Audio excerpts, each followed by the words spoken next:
Makalang araw nga na lumipat ako sa biyaheng Lingayen, ay agad-agad naman nag-declare ang kumpanya na mawawala na ang operasyon ng Dagupan Lingayen sa Caloocan. Ayan na guys,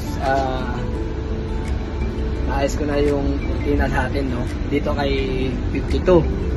Yan. Nangyari ngayong mga ganung bagay na ililipat kami sa iba't ibang terminal, Pasay or complex. Agad-agad ko naman na kinausap ang opisyalis namin na wag na ako ilipat at mag-i-stay lang ako sa Caloocan base kasi dito naman talaga ako lumaki, dito ako natuto lahat. At inisip ko na lang at sinabi sa kanila na magiging reliever na lang ulit ako ng biyaheng Baguio. At nagpapasalamat nga pala ako sa mga maestro ko na bumabiyahe ng Baguio na ang suggest nila ay magiging reliever na lang ulit ako or kaya kunin ko yung 701 biyaheng Baguio.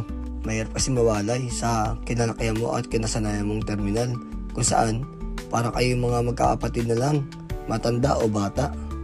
Oo, kahit na mahirap ang trabaho namin, may mga tao pa rin na handa kang samahan, suportaan at pasayahin sa oras ng aming mga trabaho. Malaki ang respeto ko pagdating sa mga katrabaho ko kasi wala namang ibang magtutulungan kundi kami lang din naman.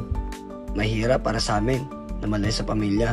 Lalo ganito ang trabaho namin na minsan na kami umuwi. Kaya sa mga pamilya namin dyan, huwag nyo kami pag-isipan na masama.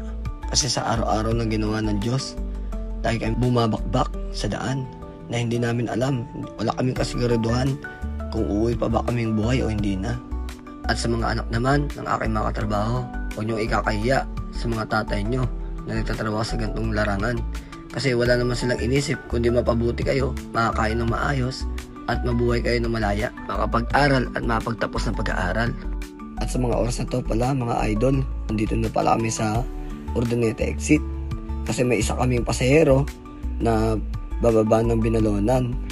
At sa mga oras na to, pipito na lang ang pasahero ko na aakit ng Baguio.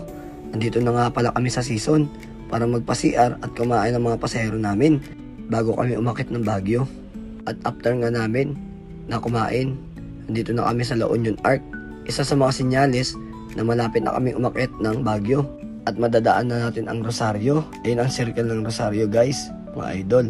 At dito na kami sa may parte ng Pugu. At dito na mag-uumpisa yung mga daan ng pasigsag-sigsag. At sa haba ng biyahe namin, nagpapasalamat ako sa Diyos kasi nakaangat na kami at andito na kami sa Baguio. Sa haba ng oras namin na pagbabiyahe, ay ligtas kami at ligtas din ang mga pasahero namin na makatungtong sa Baguio. Isa sa mga achievement namin na ligtas at maayos silang ibababa sa mga kanya-kanya nilang pupuntahan. At sa mga oras na to mga idol, andito na pala kami sa BGH. Papunta na kami ng convention at malapit na rin ang terminal. Kahit pa paano makapagpahinga na rin kami ng driver ko kahit na madaling araw na yung oras na yan. At pagtungtungan namin ng terminal, agad-agad naman ako nagsabi sa mga pasahero ko at nagpaalala na ingatan nila ang mga gamit nila bago sila bumaba para hindi na rin sila maabala.